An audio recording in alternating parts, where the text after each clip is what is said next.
Friends, स्वागत है आपका अपने चैनल शालिनी बियॉन्ड स्टडी में। आज हम बात कर रहे होंगे कुछ इंपॉर्टेंट क्वेश्चनों पे जो मैंने आपको इंक्लूसिव एजुकेशन की एक वीडियो मैंने प्रोवाइड करवा दी है, जिसमें हमने टॉप 50 क्वेश्चन कुछ कर रखे हैं।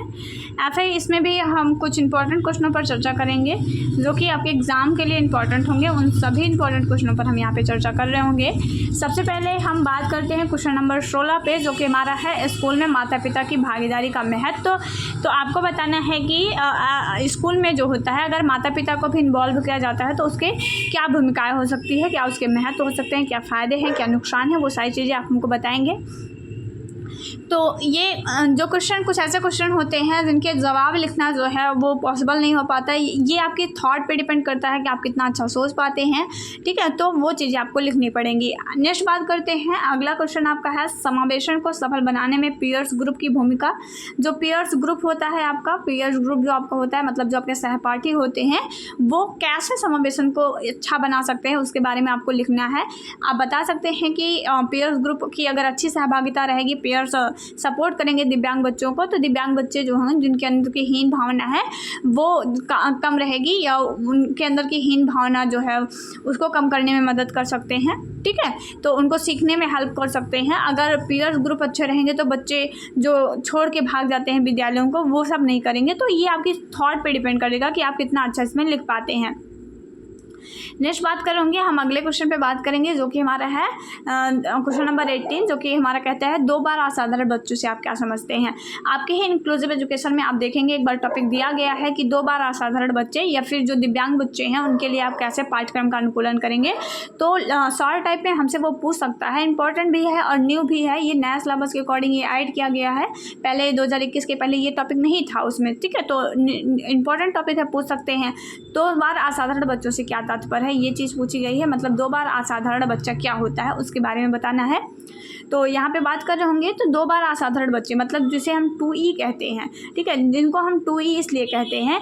2 बार असाधारण लिखा है, मतलब एक बार तो असाधारण है क्योंकि उनके अंदर डिसेबिलिटी है किसी भी न किसी प्रकार की, और दूसरी बार वो सामान्य से अलग है, मतलब साधारण से अलग है क्योंकि उनके अंदर कुछ एबिलिटी है अच्छा करने की। जैसे आपने तारे ज़मीन पे मूवी देखी होगी, तो उसमें वो बच्चा जो था वो लर्निंग डिसेबल भी था, ठीक है, उसको क्या थे, लर्निंग डिसेबिलिटी भी थी, और उसके अंदर आर्ट की बहुत अच्छी कला भी थी। तो वो असाधारण था, उसे हम 2E जो चाइल्ड होते हैं वो हम कह सकते हैं, ठीक है। 2 बार असाधारण बच्चों से तात्पर्य ऐसे बच्चों से होता है जिनमें एक तो प्रतिभा हो, चाहे वो गणित में हो, संगीत में हो, और किसी भी तरह के कोई भी उसके अंदर कोई प्रतिभा हो, और साथ साथ वो बच्चा ADHD हो गया, डिसलेक्सिया हो गया, ऑटिज्म हो गया, इन जैसे किसी भी प्रकार की जो डिसेबिलिटी है उससे चुनौती भी हो, उसमें परेशानी भी हो उसको, ठीक है। मतलब बच्चा डिसेबल भी हो, इन जो डिसेबिलिटीज़ दी गई हैं इन सब में से किसी न किसी प्रकार की एक डिसेबिलिटी से वो पीड़ित हो, लेकिन इसके बावजूद, डिसेबिलिटी होने के बावजूद उसके अंदर कोई एक बहुत अच्छी क्वालिटी भी हो। चलिए नेक्स्ट बात करते हैं। अगला क्वेश्चन हमारा है पाठचर्या के बारे में आपसे पूछा गया है। नॉर्मल सा छोटा सा क्वेश्चन है, एग्जाम में आपको रिपीटेड देखने को मिल जाएगा। एनालिसिस करके सारे वीडियो बनाए जाते हैं जो भी प्रीवियस में पूछा गया है। तो ये बात करते हैं पाठचर्या क्या होती है। तो हेनरी जो है इनके अनुसार पाठचर्या की एक परिभाषा दी गई है कि पाठचर्या में वो सभी क्रियाएँ आती हैं जो विद्यालय में विद्यार्थियों को दी जाती हैं। मतलब जो आपका कैरिकुलम होता है, कैरिकुलम में सिर्फ आपका सिलेबस ही नहीं आता है, ठीक है। कैरिकुलम के अंदर जो पूरा सिलेबस रहता है, एक बच्चे का पूरा सिलेबस जो रहता है, और जो भी उसकी अदर एक्टिविटीज़ रहती हैं, फिर वो खेल की हो, संगीत की हो, नाटक की हो, वो सारी एक्टिविटियाँ जो क्लासरूम के अंदर और क्लासरूम के बाहर जितनी भी एक्टिविटी बच्चे से कराई जाती है, जो उनका सिलेबस होता है, सब कुछ आपके पाठचर्या के अंतर्गत आती हैं आपकी। चलिए आगे बढ़ते हैं। पाठचर्या अनुकूलन से क्या तात्पर्य है, ये क्वेश्चन आपसे पूछा गया है। क्या होता है पाठचर्या अनुकूलन। तो पाठचर्या अनुकूलन जो होता है वो विद्यार्थियों के विविध प्रकार की आवश्यकताओं को बताता है, क्योंकि प्रत्येक शिक्षक, प्रत्येक विद्यार्थी, प्रत्येक कक्ष की सक्रियता अनोखी रहती है। विभिन्न विद्यार्थियों के लिए अनुकूलन को आवश्यकता भी अलग अलग हो सकती है। देखिए पाठ्यक्रम अनुकूलन क्या होता है, हमसे ये पूछा गया है। तो देखिए हर एक क्लास में एक ही समान सभी बच्चे नहीं रहते हैं। आप जानते हैं कि क्लासरूम में यूनिफॉर्म नहीं पाया जाता है, ठीक है। यूनिफॉर्म का मतलब है बिल्कुल एक जैसा बच्चे आपको देखने को नहीं मिलेंगे। अलग अलग डिफरेंट डिसेबिलिटी के बच्चे, अलग अलग तरह के योग्यता एबिलिटी वाले बच्चे आपको देखने को मिलेंगे, ठीक है। मतलब क्लासरूम में अलग अलग तरह के बच्चे आपको देखने को मिलते हैं। तो हमें बच्चों की नीड के अकॉर्डिंग अलग अलग तरह से पाठ्यक्रम को भी डिज़ाइन करना पड़ता है, वही कहलाता है पाठचर्या अनुकूलन। आई होप शॉर्ट फॉर्म में आपको चीज़ें समझ में आ रही होंगी। वीडियो आपको कैसा लग रहा है, किस टॉपिक पे, किस सब्जेक्ट पे आपको ये शॉर्ट टाइप्स क्वेश्चन चाहिए, कौन सा ऐसा सब्जेक्ट है जो आपकी समझ में नहीं आ रहा है, हमें कमेंट बॉक्स में करके ज़रूर बताइएगा, ताकि हम आप लोगों के एग्ज़ाम तक आप लोगों के साथ डट कर आपकी हेल्प कर सके। नेक्स्ट बात कर रहे होंगे UNCRPD के बारे में। UNCRPD जिसे हम हिंदी में कहते हैं विकलांग व्यक्तियों के अधिकारों पर सम्मेलन, ठीक है, को ये जो 13 सितंबर 2007 को महासभा द्वारा अपनाया गया था और 2008 में हम इसे लागू कर दिए थे, मतलब इसे लागू किया गया था। ये चीज़ें हैं आपकी। चलिए आगे बढ़ते हैं। UNCRPD क्या होता है, वही चीज़ें आपसे पूछी गई हैं, ठीक है। तो ये दिव्यांग व्यक्तियों के लिए, जो दिव्यांग बच्चे थे, ऐसे व्यक्तियों के लिए इनके व्यक्तियों के अधिकारों के लिए संयुक्त राष्ट्र सम्मेलन हुआ था। ये एक संयुक्त राष्ट्र की एक संघ थी, ठीक है। UNCRPD क्या थी, संयुक्त राष्ट्र की एक संघ थी, जिसे 2006 में अपनाया गया और 2008 में इसे लागू किया गया था, ठीक है। अब आपसे यहाँ पे उसका फुल फॉर्म पूछा गया है, मतलब ये पूरा आपको समझाने का तात्पर्य यह है कि आप UNCRPD को अच्छे से करके जाइएगा, ठीक है। मेरा टारगेट आपको क्वेश्चन देना नहीं है, आपको ये बताना है, मेरा उद्देश्य आपको ये समझाना है कि क्वेश्चन बनता कहाँ से है, ठीक है। उसको आप पढ़ते रहिए, पूरा डिटेल में पढ़िएगा इस टॉपिक को, UNCRPD के बारे में आपको हर एक जानकारी यहाँ से मिल जाएगी। United nation convention on the rights of person with disability, ये UNCRPD का फुल फॉर्म होता है, ज़रूर याद रखिएगा आप लोग। नेक्स्ट क्वेश्चन है UDL के बारे में। UDL क्या होता है उसके बारे में पूछा गया है। तो मैंने आपको UDL पर एक वीडियो करा रखा है, जैसे करीब 1500 या शायद 2200 लोगों ने देखा हुआ है, ठीक है। एग्जैक्ट मुझे पता नहीं है, तो आप देख लीजिएगा उस वीडियो को, डिटेल में मैंने आपको करा रखा है। तो UDL एक दृष्टिकोण होता है जिसका उपयोग शिक्षकों की एक विस्तृत श्रृंखला द्वारा व्यक्तिगत और दूरस्थ दोनों स्थितियों में सभी प्रकार के शिक्षार्थियों तक पहुंचने के लिए किया जाता है। अगर हम बात करते हैं UDL के बारे में, तो UDL एक ऐसा दृष्टिकोण होता है जिसका उद्देश्य होता है कि सभी प्रकार के बच्चों को सीखने के लिए एक उपयुक्त माहौल मिल सके। मतलब एक ऐसा UDL का मतलब होता है यूनिवर्सल डिज़ाइन फॉर लर्निंग, ठीक है। जैसे आपका अगर हम बात करते हैं तो हम हर क्षेत्र को समावेशी बनाने का प्रयास करते हैं ना, जहाँ पे हर एक बच्चे को उसकी नीड के अकॉर्डिंग एजुकेशन मिल सके, ठीक है। उसी तरह से UDL भी होता है। UDL इस अप्रोच पर काम करता है कि जो दूरस्थ शिक्षा को ग्रहण करने वाले हैं या फिर जो व्यक्तिगत रूप से आकर के विद्यालय में शिक्षा ग्रहण करने वाले हैं, सभी को किसी प्रकार की शिक्षा को ग्रहण करने में कोई प्रॉब्लम ना हो, उसके लिए एक डिज़ाइन तैयार किया गया था जिसे हम UDL कहते हैं। इसका उद्देश्य है कि जो शिक्षा की पहुंच है, ठीक है, वो हर एक तरह के शिक्षार्थियों तक हो, वो कोई भी प्रकार के शिक्षार्थी हो, चाहे वो घर बैठ के पढ़ने वाले हो, चाहे वो व्यक्तिगत रूप से विद्यालय आकर पढ़ने वाले हो, सभी प्रकार के विद्यार्थियों को सीखने का एक उपयुक्त माहौल मिल सके, सभी तक शिक्षा की पहुँच हो सके, इसके लिए डिज़ाइन किया गया है UDL। चलिए फुल फॉर्म पूछा गया है, मैंने आपको ऊपर ही बता दिया, यूनिवर्सल डिज़ाइन फॉर लर्निंग इसका फुल फॉर्म होता है। नेक्स्ट बात करते हैं विभेदित निर्देश के बारे में। आपसे पूछा गया है कि इससे आप क्या समझते हैं। तो विभेदित निर्देश जिसे आप डिफरेंशियल लर्निंग कहते हैं, डिफरेंशियल निर्देश का मतलब क्या होता है, मतलब विभेदित निर्देश का मतलब ये होता है कि देखिए अलग अलग क्लासरूम है, अलग अलग क्लास के बच्चे हैं, तो क्या आप एक ही तरह के निर्देश से सबको पढ़ा सकते हैं। जैसे मान लीजिए कि आपकी क्लास में 20 बच्चे हैं, आप जानते हैं ना अलग अलग एबिलिटी वाले रहेंगे, तो सबको एक जैसा ही निर्देश देना, एक जैसी ही शिक्षा का माहौल देना उचित नहीं है।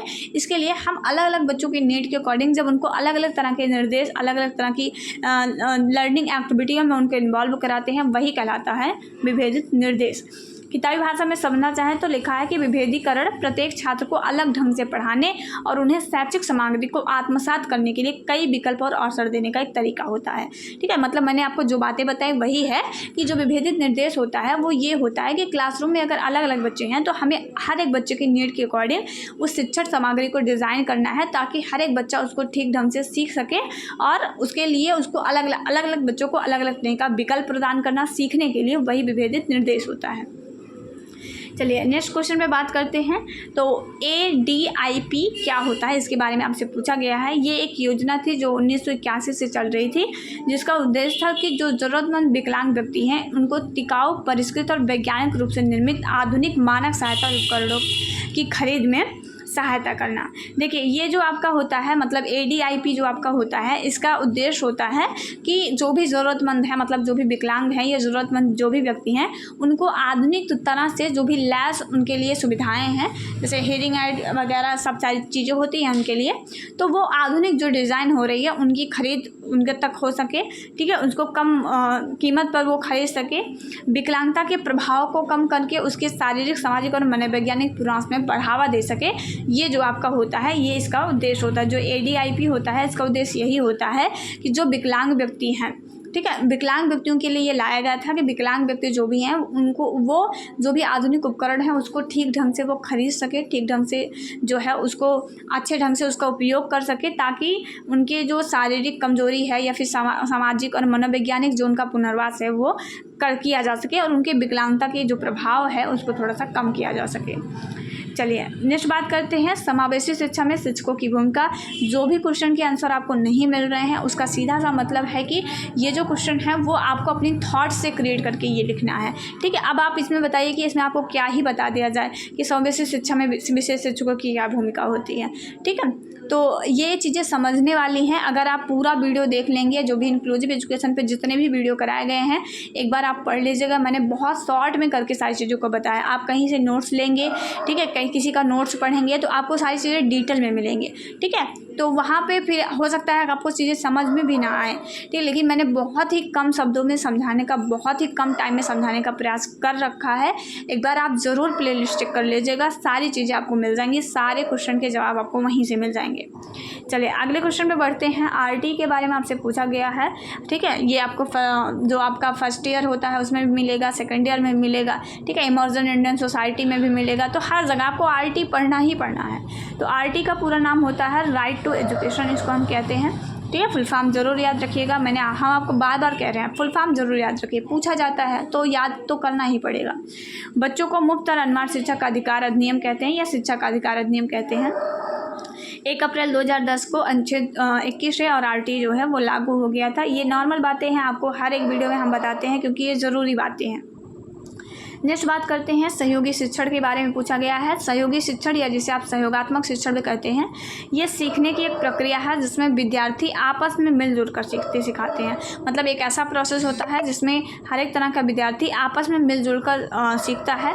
अगर हम बात करते हैं नॉर्मल भाषा में, थोड़ा समझा के चलेंगे आपको कि जो पीयर्स सहयोगी अधिगम होता है, मतलब जो पीयर्स ग्रुप का अधिगम होता है वो क्या होता है कि जैसे मान लीजिए क्लासरूम में 5-6 बच्चे हैं, तो जो आपस में डिस्कस करके ये इससे पूछेगा, ये इससे पूछेगा, इससे पूछेगा, या किसी पे आपस में चर्चा करके सीख रहे होंगे, वही आपका सहयोगी अधिगम कहलाता है। यही चीज़ें इसमें लिखी गई है कि विद्यार्थी आपस में मिलजुल कर सीखते सिखाते हैं। मतलब कुछ हम आपसे सीखेंगे, आप कुछ हमसे सीखेंगे, ठीक है। तो जैसे टीचर का भी जीवन, एक विद्यार्थी जीवन हमेशा बना रहता है, ठीक है। तो आप भी कुछ हमसे सीखते हैं, हम भी कुछ आपसे सीखते हैं, ठीक है। जैसे कोई भी वीडियो डाला उसमें कुछ कमियां हैं तो आप लोगों ने मुझे बताया तो हम उसमें सुधार करने का प्रयास करते हैं। आगे चल के वो गलतियाँ हम नहीं करेंगे, ठीक है, हम आपसे कुछ सीखेंगे, ठीक है। तो आप ये सारी चीज़ें रहती हैं कि जो आपस में हम सब मिलजुल कर सीखते हैं। जो भी आपके पीयर्स होंगे, मतलब जो सहयोगी होंगे, साथ में पढ़ने वाले रहेंगे, उनके साथ जब आप मिलजुल कर सीखते हैं वही सहयोगी अधिगम कहलाता है। इससे सकारात्मक परस्पर निर्भरता का जो है वो स्वरूप होता है। चलिए नेक्स्ट बात करते हैं। समावेशी शिक्षा का बुनियादी ढांचे की बात किया गया है। किस तरीके का एक समावेशी शिक्षा माहौल अगर आप बनाना चाहते हैं तो किस तरीके का होगा। तो समुदाय भावना को बढ़ाने के लिए खेलों का आयोजन, विद्यार्थियों को समस्या के समाधान में शामिल करना। देखिए किस तरीके का हम कर सकते हैं, हमें एक ऐसा माहौल बनाना है जिसमें समुदाय भावना को बढ़ाने के लिए हम खेल का आयोजन हो, ठीक है। विद्यार्थियों को समस्या समाधान में हमें शामिल करना चाहिए, इस तरीके का हमें माहौल क्रिएट करना है। किताबों और गीतों का आदान प्रदान होना चाहिए। संबंधित विचारों का कक्षा में आदान प्रदान होना चाहिए, मतलब जो सहयोगी अधिगम है उस पर ध्यान देना चाहिए। छात्रों में समुदाय की भावना बढ़ाने के लिए कार्यक्रम तैयार करना चाहिए। छात्रों और शिक्षकों की भूमिका निभाने को उनको अवसर देना चाहिए।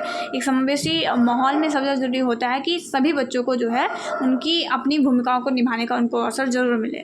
चलिए नेक्स्ट बात करते हैं BRC BRC का फुल फॉर्म आपसे पूछा गया है जिसको हम ब्लॉक रिसोर्स सेंटर कहते हैं, और यहाँ पे CRC का फुल फॉर्म पूछा गया है जिसको हम क्लस्टर रिसोर्स सेंटर कहते हैं।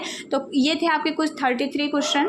बाकी अगर मुझे लगेगा कि इसमें कुछ और क्वेश्चन बन रहे हैं, ठीक है, अभी हम इस पर काम कर रहे हैं, कुछ और क्वेश्चन बनेंगे आपके लिए इंपॉर्टेंट, तो फिर हम आपको वो भी करा देंगे, ठीक है। तो मिलेंगे नेक्स्ट वीडियो में, तब तक अपना ख्याल रखिएगा, एग्ज़ाम की अच्छे से तैयारी करिएगा। टाइम टेबल के बारे में बिल्कुल परेशान मत होइएगा, जो होगा आपके सामने होगा, आपको हर चीज़ पता चलेगी, तो बिल्कुल परेशान मत होइएगा। बिल्कुल अपने एग्ज़ाम को फोकस करते हुए बचे हुए टाइम में एक अच्छी प्रिपरेशन आप लोग करिएगा, ठीक है। अपना ख्याल रखिएगा, मिलते हैं नेक्स्ट वीडियो में, तब तक के लिए जय हिंद, वंदे मातरम।